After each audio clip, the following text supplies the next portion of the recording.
사랑하면 전도합니다. 예, 그건 당연한 거고요. 그래서 사랑하면 사랑하는 사람을 위해서 사실 어릿광대가 됩니다. 사랑이라는 것은 사랑하는 대상을 향해서 자신의 마음을 온통 다 쏟아놓는 것입니다. 그래서 사랑하게 되면 사랑하는 그 사람에게 모든 마음을 다 빼앗기게 됩니다. 콩깍지라고 완전히 덮어 씌운다는 것입니다. 그 마음에는 온통 사랑하는 그 사람밖에는 다른 존재가 들어올 자리가 없습니다. 그로 사랑하게 되면 그 사람과 교제하기를 열렬히 사모합니다. 어느 노래에서처럼 안전하소나 당신 생각 안전하소나, 그러니까 이난입사님이 하상호라고 지금 외치고 있습니다. 지금 사실 여러분, 사랑하면 언제 어디에서 무엇을 하든지 간에 사랑하는 그 사람 밖에는 생각나지 않습니다. 그게 사랑이라고 하는 것입니다. 우리가 예수 이름을 사랑하는 것도 저는 이와 같다라고 생각을 합니다. 우리가 참으로 예수 이름을 사랑한다라고 한다면 우리의 생각과 마음이 온통 그분에게로만 향할 것입니다. 예수 그리스도, 그분 외에는 어떤 대상도 내 마음에 들어올 자리가 없습니다. 사랑하는 감정이 있으면 자연스럽게 사랑하는 그 사람과 연합하는 것을 소원하게 되어져 있습니다. 특별히 그리스도를 향한 성도들의 사랑은 더더욱 그렇다는 것입니다. 정말 그리스도를 사랑한다고 한다면 우리는 그분과 친밀한 교제를 하고 대화하면서 사귀기를 갈망할 것입니다. 그런데 우리 예수 이름을 사랑한다라고 말하지만 사실 그분을 눈으로 본 적은 한 번도 없습니다. 그럼에도 불구하고 우리가 예수님을 향해서 온전히 사랑하는 마음을 품게 되는 것은 그분의 아름다움과 사랑을 믿음으로 깨달았기 때문인 것입니다. 예수 그리스도가 사랑받기에 합당한 분이라는 사실을 단순히 머리로만 아는 것이 아니라 온 몸과 마음 전체를 향해서 믿음으로 깨닫고 받아들이는 것입니다. 그래서 우리에게 지금 가장 필요한 것은 온전한 믿음입니다. 믿음이 없이는 결코 우리의 사랑하는 마음이 그리스도에게로 향할 수가 없습니다. 눈으로 보이지 않는 예수 그리스도를 사랑하는 방법은 그분이 행하신 일과 또 그분이 우리의 구주가 되신다는 사실을 온전히 믿는 것입니다. 이 사실을 온전히 믿을 때에 나는 전심으로 그분을 사랑할 수가 있는 것입니다. 전심으로 그분께로 나아갈 수가 있는 것입니다. 세상 모든 것들 다 잃어버려도 그리스도 한 분만으로 만족할 수가 있는 것입니다. 그러므로 사랑하는 여러분, 자신의 믿음을 위해서 기도하십시오. 그리고 믿음 없는 자가 되지 말고 믿는 자가 되십시오. 우리가 예수님을 눈으로 보지는 못하지만 그를 사랑하고 그를 온전히 믿을 때에 우리의 마음에는 말할 수 없는 영광스러운 즐거움으로 가득하게 일어날 것입니다. 예수 그리스도에 인하여서 최고의 만족을 얻게 될 것입니다. 예수 그리스도에 인한 우리의 즐거움은 어떤 고난이나 어떤 고통 속에서도 꺾이거나 방해를 받지 않습니다. 왜요? 예수님을 사랑하기 때문입니다. 보십시오. 푸른 초원에 아름다운 집을 짓고 살아도 사랑하는 사람이 없다면 행복할 수가 없습니다. 반면에 사랑하는 사람과 함께 비록 그 길이 악을 골짜기에 서 있다라고 할지라도 행복한 것입니다. 사랑하는 사람과 함께 교제하는 것만큼 즐거움을 주는 일은 없습니다. 마찬가지로 우리가 그리스도와 온전한 교제가 이루어진다고 한다면 우리는 그 안에서 가장 큰 만족을 얻게 될 것입니다. 우리 예수 그리스도의 임재와 사랑 안에서 온전히 기뻐함을 누릴 수가 있는 것입니다. 기억하십시오. 비록 내가 당하는 고난이 많을지라도 정말 우리가 그리스도를 사랑한다라고 한다면 그분으로부터 받는 위로와 은혜가 훨씬 더 많아지게 될 것입니다. 그렇게 되어지기를 축복합니다. 그래서 우리는 이렇게 찬양할 수 있지 않겠습니까? 사람을 보며 세상을 볼 때 만족함이 없었네. 나의 하나님 그분을 뵐 때 나는 만족하였네. 사랑 여러분, 사랑하면 사랑하는 사람을 위해서 살아갑니다. 사랑한다고 말하면서도 자기 뜻대로 산다고 한다면 그것은 거짓된 사랑입니다. 사랑에 빠진 사람들은 사랑하는 그 사람에게 자신을 온전히 다 바치는 것입니다. 청춘 남녀가 만나서 부부가 되는 결혼이라고 하는 연합에는 반드시 이런 헌신과 섬김이 따라와야만 합니다. 그런데 오늘 현대인들의 가정에는 부부의 온전한 헌신과 섬김이 사라지고 있습니다. 때문에 가정이 무너지는 것입니다. 때문에 부부의 관계가 깨어지는 것입니다. 이것은 우리의 신앙생활에서는 마찬가지라고 생각을 합니다. 성경은 그리스도께서는 우리의 신랑이요 우리는 그의 신부라고 말씀하고 있습니다. 그러므로 그리스도인들은 그리스도를 사랑하는 신부가 되어서 그에게 온전히 연합되어져야만 합니다. 그리고 자신을 신랑 되신 예수 그리스도에게 온전히 드려야만 합니다. 그리고 그러므로 말미암아서 온전히 그리스도의 소유가 되고 또 그분이 원하시는 대로 사용하시도록 나 자신을 전부 다 맡겨야만 합니다. 이 마음, 이 결단이 없다라고 한다면 그는 그리스도를 사랑하는 사람이 아닙니다. 기억하십시오. 우리가 하나님을 사랑한다라고 한다면 하나님께서 요구하시는 것이라면 무엇이든지 즐거운 마음으로 순종할 것입니다. 우리가 주님을 정말 많이 사랑한다라고 한다면 주님을 따라가는 일이 힘들고 어려워도 말할 수 없는 영광스러운 즐거움을 가지고 따라가게 될 것입니다. 주께서 나를 어디로 이끌어 가시든지 상관없이 말입니다. 우리는 지난 주일부터 요나서를 살펴보고 있습니다. 우리가 요나서를 살펴보는 나름대로 이유와 목적이 있습니다. 첫째로 우리가 요나서를 살펴보려고 하는 것은 이 요나서가 오늘날의 교회상을 너무나도 잘 조명해 주고 있기 때문인 것입니다. 우리는 요나서를 통해서 주님의 명령을 수행하지 못하고 도피하고 있는 오늘의 교회상을 다시 한번 바라보게 될 것입니다. 우리 주님께서 말씀하시는 것과 정반대의 방향으로 달려가고 있는 오늘의 교회를 향해서 요나서는 우리에게 선교를 외치고 있습니다. 주님 말씀을 은폐하기 위해서 잠을 청하고 있는 오늘의 교회상을 우리는 이 요나서를 공부하면서 재조명할 수가 있어야 되는 것입니다. 둘째로 오늘날 모든 문제가 남의 탓으로 돌려버리는 현대인들의 성도상을 이 요나서가 너무나도 잘 보여주고 있기 때문이라고 생각을 합니다. 우리들에게는 알게 모르게 우리들 주위에서 일어나고 있는 사회 문제를 남에게로 돌려버리려고 하는 그런 잘못된 습성이 있습니다. 특별히 우리들에게는 내 탓이 아니라 남 탓을 하려는 심보가 있습니다. 과거에 어느 단체에서 차량 뒤에다가 내 탓입니다 라고 하는 글을 붙인 게 있었습니다. 그런데 그건 자기가 봐야지 왜 뒤에 사람이 보나요? 저는 그거 보면서 아니 내 탓입니다. 그게 내 탓입니다. 네 탓입니다 라고 난 읽었습니다. 내 탓입니다 그러면 앞에 선바이제 잘 보이는 곳에 붙이고는 내가 읽어야지요. 나는 읽지 않고는 뒤차에 보고 늘 보면서 내 탓입니다. 아니 네 탓입니다 라고 하는 것 아닙니까?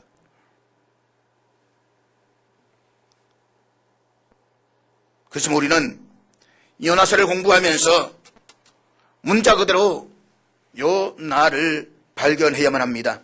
하나님의 말씀을 피하여서 도망하고 있는 나 자신의 어둡고 부끄러운 자화상을 발견해야만 합니다.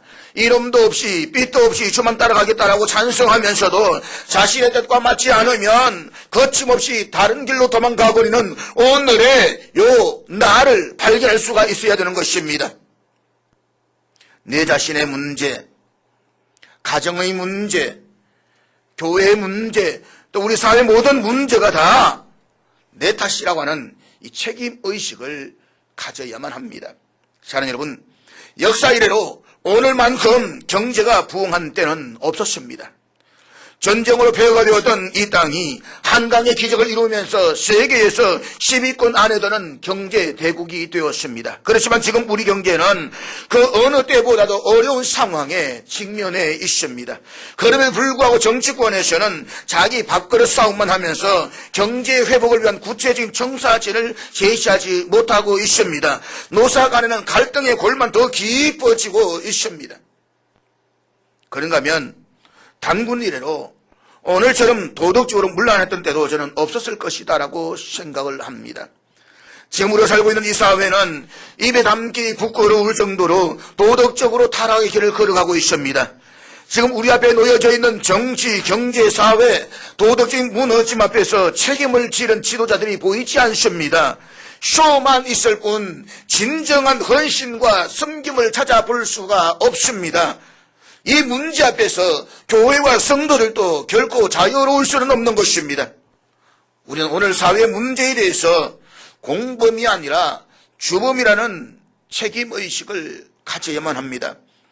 우리의 삶의 자리에서 벌어지는 올바르지 못한 문제들 앞에서 나 자신을 진솔하게 들여다보아야만 합니다. 문제는 너에게 있는 것이 아니라 나 자신에게 있습니다. 나 때문입니다. 이 문제인식을 나로부터 시작해야만 합니다. 기억하십시오. 회복과 부흥은 너로부터 시작되는 것이 아니라 나 자신으로부터 시작이 되는 것입니다. 오늘 이 땅의 그리스도인들은 너무 똑똑합니다. 너무 많이 알고 있습니다. 기독교적 지식에 있어서는 너무 박식합니다. 어떤 면에서는 솔직히 목회자들보다도 훨씬 더 많이 알고 있습니다. 그렇지만 오랜 세월 동안 목회를 하면서 정말로 가슴 아픈 것은 그렇게 많이 알고 있음에도 불구하고 그들의 삶이 이웃들에게 전혀 감동을 주지 못하고 있다는 것입니다. 초대교회, 우리 한국교회 교인들은 우리만큼 성경을 알지를 못했습니다. 성경을 구할 수도 없었습니다. 쪽복음, 마태복음, 마가복음 이것도 억지로 구해서 읽어야만 했습니다. 그런데 그들의 삶은 우리에게 너무 감동을 주었습니다. 이웃에게 감동을 주었습니다. 힘들 때마다 그들은 교회를 찾았습니다. 교회가 구원이었고 교회가 답이었습니다. 오늘 우리는 어떻습니까? 너무 많이 알고 있지만, 너무 똑똑하지만 그 똑똑함이 사회 속에서 감동을 주지 못합니다. 오히려 입만 살아가지고, 예수쟁이들은 입만 살아가지고, 어떤 사람 이야기합니다. 예수쟁이들은 조기만 살아가지고.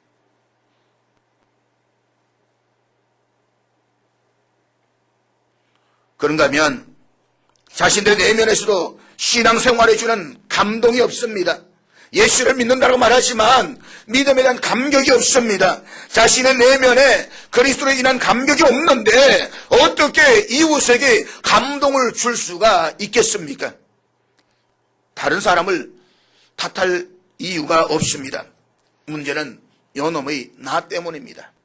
일주일 내내 세상 속에 살다가 세상의 즐거움을 가지고 살아가다가 주님의 전에 나와서 세상의 즐거움을 가지고 살려고 하니까 그 즐거움을 누릴 수가 있습니까? 없는 것입니다. 사람을 보며 세상을 볼 때 만족함이 없었네. 우리가 그렇게 노래하지만 아니에요. 오늘 사람들은 사람을 보며 세상을 보니까 내가 부족함밖에 불평밖에 없다는 것입니다.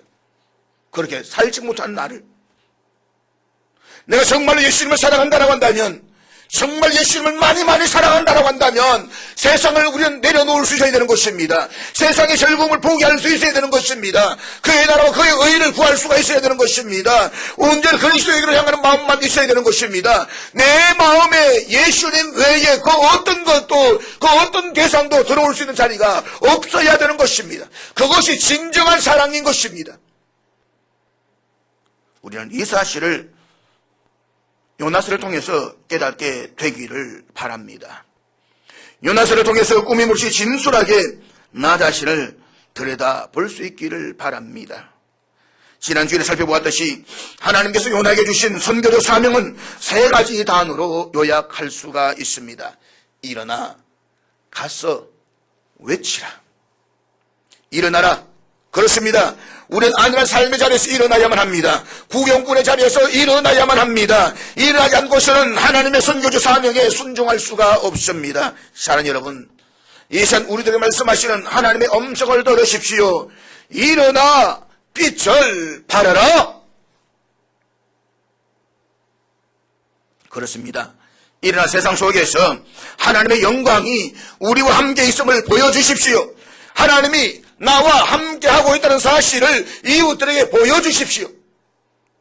요나는 일어나라는 하나님의 말씀 앞에 순종해서 일어났습니다. 그렇지만 가라는 말씀 앞에 요나는 거부 반응을 보이기 시작합니다.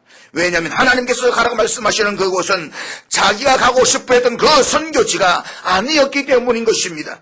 아수르 제국의 수도인 니느웨, 이스라엘 민족의 불구 대천지 원수의 나라였던 그곳은 정말 마음이 허락하지 않았습니다. 아니 죽기보다 가기가 싫었습니다.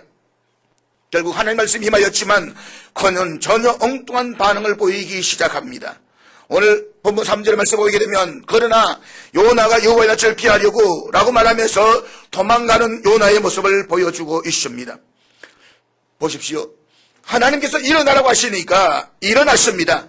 그리고 가라고 하시니까 갔습니다. 그러나 그가 가는 방향은 하나님이 가라고 말씀하신 그곳이 아니었습니다. 그는 지금 하나님의 얼굴을 피하여서 도망치고 있습니다. 이유가 무엇입니까? 하나님의 뜻과 자신의 뜻이 전혀 달랐기 때문입니다. 그리고 자신의 신념이 너무 굳어져 있었기 때문인 것입니다. 그래서 평소에 자기가 생각해 왔던 것과는 전혀 다른 하나님 말씀 앞에 서는 순간 그는 도망치기 시작하는 것입니다. 여러분, 자신의 뜻을 내려놓고 하나님 말씀 앞에 서 보십시오. 그리고 신념을 포기하십시오. 우리 때때로 신념을 믿음으로 착각하는 사람들이 있습니다. 그러나 신념은 믿음이 아닌 것입니다. 신념은 자기에게서 출발합니다. 그러나 믿음은 하나님에게서 출발하는 것입니다. 물론 그리스도는 마땅히 신념의 사람이 되어야만 합니다. 그렇지만 그 신념이 하나님의 말씀을 우선할 수는 없는 것입니다. 하나님께서 말씀하시면 자신의 신념도 포기할 수가 있어야 되는 것입니다. 그런데 죽어도 포기하지 못하는 사람이 있습니다. 그러면 스스로 고난의 길을 걸어갈 수밖에 없는 것입니다. 요나처럼 말입니다. 오늘 본문 3절에 보면 아주 재미있는 말씀이 있습니다. 다시스로 도망하려 하여 욥바로 내려갔더니 마침 다시스로 가는 배를 만난지라. 마침 타이밍이 아주 절묘합니다. 요나, 그는 지금 도망을 치기 위해서 욥바라는 항구로 내려갔습니다. 그런데 거기에 마침 다시스로 가는 배가 대기하고 있더라는 것입니다.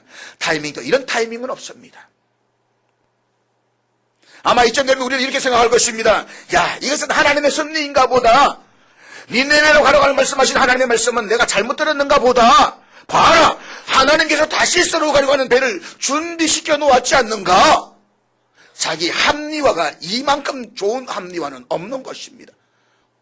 우리도 그렇지 않습니까? 하나님 말씀 앞에서 어긋난 다른 길로 갈 때에 마침 아주 좋은 기회가 이루어졌습니다. 내 뜻과 절묘하게 타이밍이 맞습니다. 그런데 얼마나 얻었습니까? 자기 합리화하기 시작하는 것입니다. 그래서 그는 당장에 배차서를 주고 배에 올라탔습니다. 그리고 그는 새로운 인생의 이정표를 설계하면서 룰루랄라 다시스를 향해서 떠나가기 시작합니다. 그러나 그럼에도 불구하고 한편으로는 하나님의 명령에 불순종해서 도망치고 있다는 사실을 그는 전혀 무시할 수는 없었습니다. 때문에 그는 하나님의 얼굴이 보이지 않는 곳에 숨기 위해서 배의 캄캄한 원심처 속으로 기어 들어갔습니다. 하나님 말씀에 불순종하는 요나, 그래서 하나님 말씀을 외면하고 도망가는 요나, 그럼에 불구하고 오늘 본문에는 그 요나를 서시기 원하시는 하나님의 사랑의 추적이 계속되고 있습니다. 이제부터 요나스의 이야기는 하나님의 언총의 장인 것입니다. 하나님은 어떻게 요나를 추적하십니까? 오늘 본문 4절 말씀 같이 보도록 하겠습니다. 4절 말씀 다 같이 읽겠습니다. 우리는 여기에서 하나님의 세 가지 모습을 발견할 수가 있습니다. 첫째로 그분은 요나의 모든 것을 아시는 하나님이십니다. 그가 어떤 배경에서 태어났는지를 아십니다. 그가 마음속에 어떠한 생각을 하고 있는지를 아십니다. 그가 어디로 가고 있는지를 아십니다. 모든 것을 다 아시는 하나님이십니다.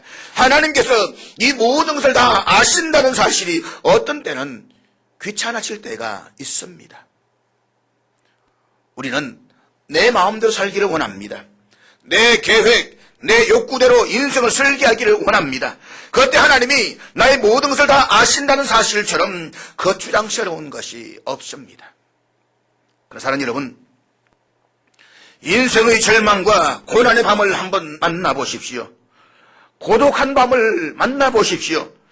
가슴을 치고 싶은 난관의 벽 앞에 서 보십시오. 그때 나를 아는 어떤 분이 있다는 사실이 얼마나 커다란 위로가 될까요? 그 사실이 나에게 얼마나 커다란 힘이 될까요?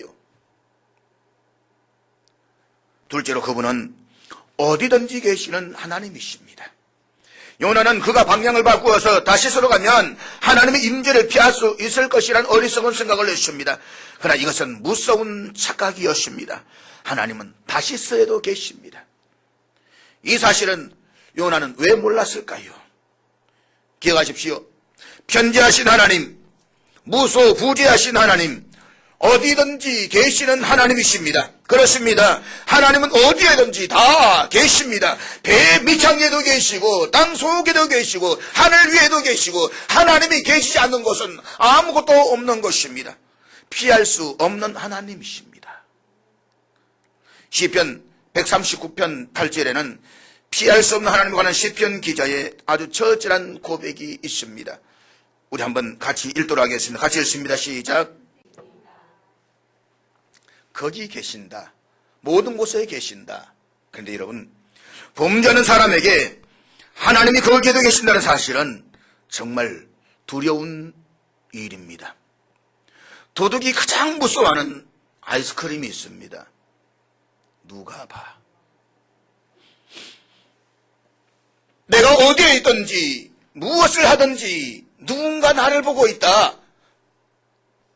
범죄 현장에서도 내가 하나님을 불순종하고 있는 그 현장에서도 하나님은 그곳에 계십니다.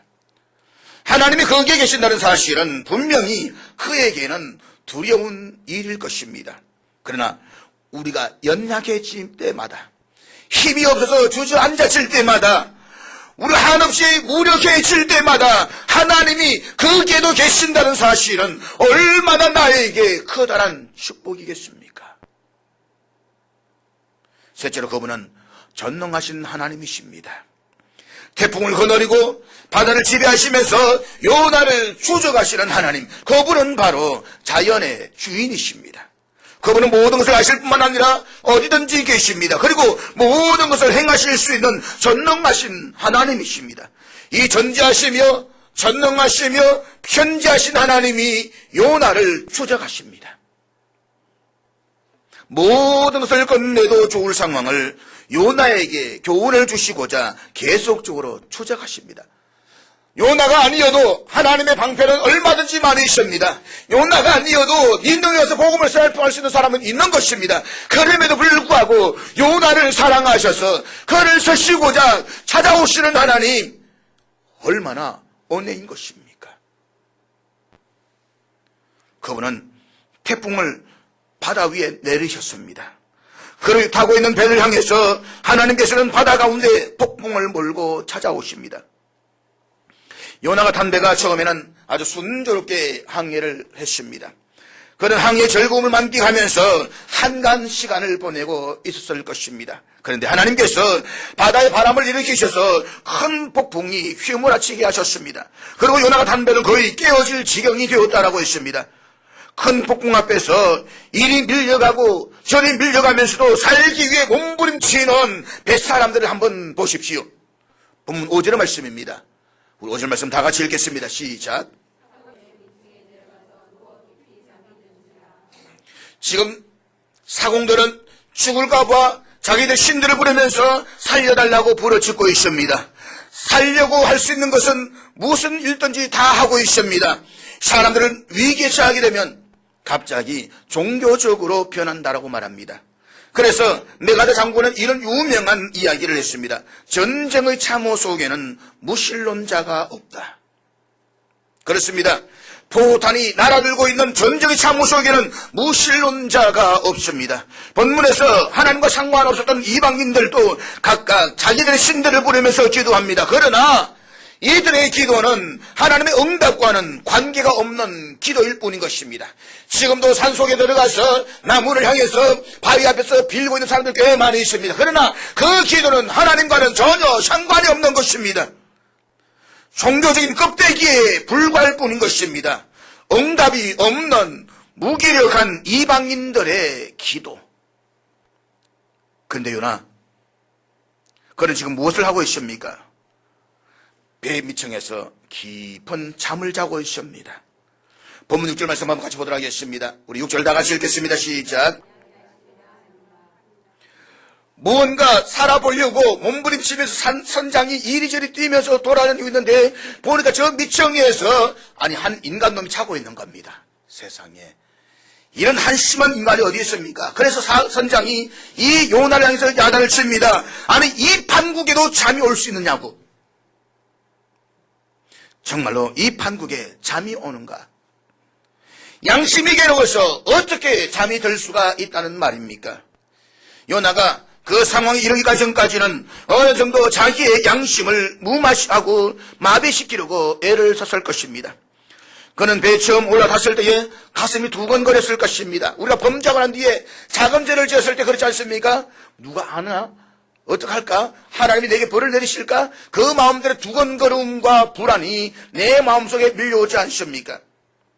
아마 무슨 일이 일어나지 않을까? 그런 불안한 마음이 있었을 것입니다. 그러다가 배는 떠나가고 시간이 흐르면서 점차 그의 마음은 진정되어져 갔을 것입니다. 아무 일도 일어나지 않았다. 아무 일도 없다. 요나는 축복된 평안 속에서 잠든 것이 아닙니다. 자신의 양심을 마비시켜놓고 잠을 청하고 있었던 것입니다. 이것은 거짓된 평안입니다. 오늘 얼마나 많은 사람들이 이 거짓된 평안 속에서 안주하고 있습니까? 사랑하는 여러분, 요나가 잠들었다는 증거가 무엇입니까? 첫째, 잠자는 사람은 깨어나기 전까지는 자기가 잠들었다는 사실을조차 모릅니다. 자신이 잠든 것을 알고 있다는 것은 그 순간에 이미 깨어 있다는 것입니다. 그러나 자신이 잠든 상태 속에 있으면서도 잠들었다는 상태조차 알지 못하고 있는 사람들이 오늘 우리들 주위에 얼마나 많이 있습니까? 둘째, 사람들이 잠들었을 때에 그런 꿈을 실현할 의지가 없습니다. 잠에서 깨어나 보십시오. 그 꿈을 실현하기 위해서 애를 씁니까? 아닙니다. 그래서 잠들었을 때 일어나던 꿈에 불과하다라고 생각할 것입니다. 거기에 아무런 의미를 부여하지 않습니다. 사랑하는 여러분, 우리는 하나님의 말씀을 다 받았습니다. 주님의 귀한 교훈을 받았습니다. 그때 그것을 실현하려고 하는 의지가 없다라고 한다면, 그것을 행하고 있지 않다라고 한다면 왜 그럴까요?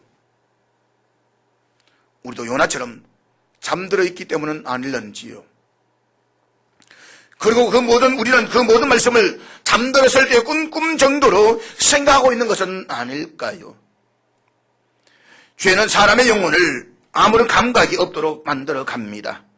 우리의 양심을 마비시켜버립니다. 보십시오. 지금 배 위에서는 태풍 때문에 모두가 사느냐 죽느냐의 기로에서 발부둥치고 있는데 요나는 양심을 마비시켜버리고 깊은 잠에 빠져 있습니다.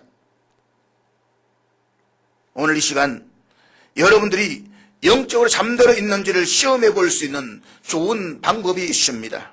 먼저 여러분은 주일날 예배 시간에 들려오는 설교를 어떻게 생각하십니까? 들은 그 말씀을 내 삶 속에 적용하려고 하는 의지가 전혀 없다면 그 사람은 예배를 한바탕의 꿈 정도로 생각한 것입니다. 그러나 그것이 꿈이 아니고 참 이상이라고 한다면 당신은 말씀대로 행하려고 하는 강렬한 의지를 가지고 그 말씀에 따라서 발걸음을 옮겨가기 시작할 것입니다. 이 거짓된 평안 속으로 잠을 청하고 있는 요나, 영적으로 둔감한 상태에서 잠을 청하고 있었던 요나를 하나님은 그대로 버려두지 아니하셨습니다. 사람을 보냈습니다. 선장을 보냈습니다. 그리고 잠들어 있는 요나를 찾아내어서 이렇게 말씀하십니다. 자는 자여 어찌함이냐. 사랑하는 여러분, 중요한 질문 하나를 드리겠습니다. 교회는 자장가를 불러야만 합니까? 아니면 나팔을 불어야만 합니까? 나팔을 불어야 한다고 한다면 왜 많은 설교자들이 교회가 잠에서 깨어나야 한다는 말씀할 때에 아무런 반응을 하지 않는 것입니까? 아니, 왜 그것을 거북하게 느끼십니까? 이사야 3장에 보면 패역한 이스라엘 백성들의 모습을 고발하고 있습니다. 그들은 선자들에게 옳고 바른 소리는 그만하고 자신들의 마음에 맞는 말을 하라고 요구합니다.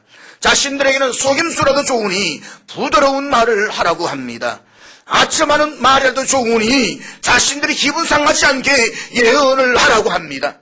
그런데 여러분, 이와 같은 패역한 이스라엘 백성들의 그릇된 행동이 오늘 우리들의 모습이 아니겠습니까? 현대인들의 가장 무서운 죄악 가운데 하나는 바로 자기의 귀에 듣기 좋은 메시지만을 요구하고 있다는 것입니다. 여러분, 복 받으십시오. 자식이 잘 되길 원하십니다. 평강하기를 원합니다. 하나님 여러분을 사랑합니다. 이 설교는 은혜로운 설교인 것입니다. 그럼 똑바로 사십시오. 그렇게 살아야 되겠습니까? 똑바로 믿으십시오. 이 설교는 되먹지 못한 실패 설교라는 것입니다. 내 마음에 부담 주지 말라는 것입니다. 내 마음에 거부감을 주지 말라는 것입니다. 솔직히 묻습니다. 당신의 비유를 거슬리는 말씀을 들을 때에 당신은 어떻게 반응하십니까? 설교자나 교회가 당신의 잠을 달래주는 자장가를 들려주기를 원하십니까? 당신에게 아무런 드림도 없으며 가슴에 아무런 아픔도 없는 단지 당신을 위로해주는 말만 듣기를 원하십니까? 어느 한 신학자는 현대교회 그다란 비극을 이렇게 지적했습니다. 오늘날 신도들은 강단에서 설교자들이 자장가를 불러주기를 원하고 있다. 잘 자라 우리 아가. 그래서 사랑하신 자에게 잠을 주신다. 자기 착각 속에서 말입니다. 그래서 저는 이 지구적은 정확하다고 생각을 합니다. 그러나 여러분, 내 잠을 깰 메시지가 없다고 한다면, 그래서 초대교인들처럼 그 말씀이 화살이 되어서 그들의 가슴에 박힐 때에 우리가 어찌할꼬 라고 하는 회개와 돌이킴이 없다고 한다면, 교회는 그들을 무서운 지옥의 파멸로 이끌어가는 하나의 거짓된 종교 공동체를 형성할 수밖에 없는 것입니다. 그렇다고 한다면 목사의 설교는 위선자의 설교일 뿐일 수밖에 없는 것입니다. 사랑하는 여러분, 우리는 하나님의 백성입니다. 그 하나님께서 나에게 맡기신 어떤 명령을 감당할 수 없다라고 느낀 나머지 우리는 얼마나 자주 요나처럼 하나님의 얼굴을 피하려고 합니까? 이 요나의 모습을 통해서 우리는 다른 사람이 아닌 바로 나 자신의 자화상을 발견할 수가 있어야만 합니다. 이 시간 여러분께 묻습니다. 오늘 우리도 어쩌면 이 요나처럼 우리의 영혼이 잠을 자고 있지는 않습니까? 내 이웃 가운데 누군가가 복음을 받아들이지 않고 그리스도를 알지 못함에도 불구하고 그를 향한 내 마음에 아무런 감각이 없다고 한다면 나는 지금 잠을 자고 있는 것입니다. 내 가족 가운데 누군가가 주를 영접하지 않았음에도 불구하고 그의 영혼을 불쌍히 여기는 마음이 없다고 한다면 나는 지금 영적인 깊은 잠을 자고 있는 것입니다. 하나님의 생명의 말씀을 선포해야 함에도 불구하고 내 입을 꼭 다물고 있다고 한다면 나는 지금 심각한 영적인 잠에 빠져 있는 것입니다. 그러나 여러분, 하나님은 요나를 포기할 수가 없으셨습니다. 그래서 끈질기게 요나를 추적하십니다. 그것은 바로 하나님의 언내였습니다. 하나님은 요나 대신에 다른 사람을 사용하셔서 니느웨 선교 사명을 감당할 수도 있습니다. 그러나 아직 요나를 포기하지 아니하시고 요나의 두 번째 응답할 수 있는 기회를 주시기 위해서 그를 추적하고 계시는 이 하나님의 모습을 보십시오. 그리고 동일하게 저와 여러분을 향해서도 우리 하나님의 명령을 불순종하고 있다는 사실 때문에 우리를 버리지 아니하셨다는 사실은 얼마나 커다란 하나님의 은혜인 것입니까? 기억하십시오. 하나님은 아직도 나에게 기회를 주십니다. 한 번 더 나에게 응답할 수 있는 기회를 주십니다. 그리고 우리에게 주시는 많은 역경과 환경을 통해서 마침내 나를 향하신 하나님의 뜻을 발견하게 만드십니다. 이 하나님의 섭리를 우리는 요나서를 통해서 깨달을 수가 있어야만 합니다. 그러기 위해 사랑하는 여러분, 영혼의 깊은 잠에서 깨어나십시오. 하나님께서 당신을 위해 세우신 거룩한 계획을 거두어 들이지 않도록 깨어 일어나십시오.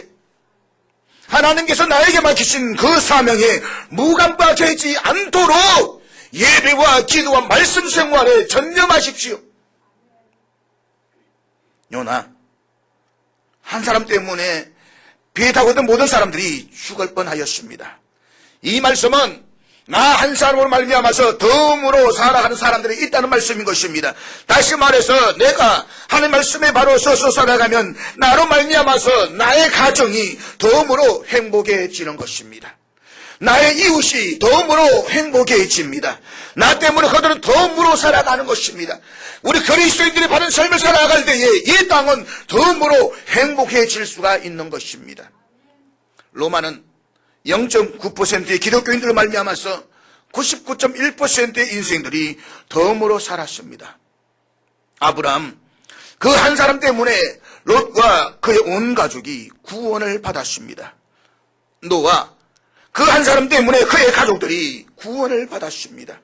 그러나 사울, 그 한 사람 때문에 그의 자녀들이 전쟁터에서 몰살당했습니다. 솔로몬, 그 한 사람의 죄악 때문에 이스라엘이 남과 북으로 나뉘어져야만 했습니다. 다시 묻습니다. 사랑하는 여러분, 혹여 영혼의 깊은 잠을 자고 있지는 않습니까? 내가 잠에 취해 있는지도 아닌지도 분간을 못하십니까? 그렇다면 당신은 지금 잠에 빠져 있는 것이 분명합니다. 깨어 일어나십시오. 지금 오늘 저와 여러분, 우리 모두의 정말 중요한 것은 영혼의 잠에서 깨어 일어나는 것입니다. 기도하겠습니다.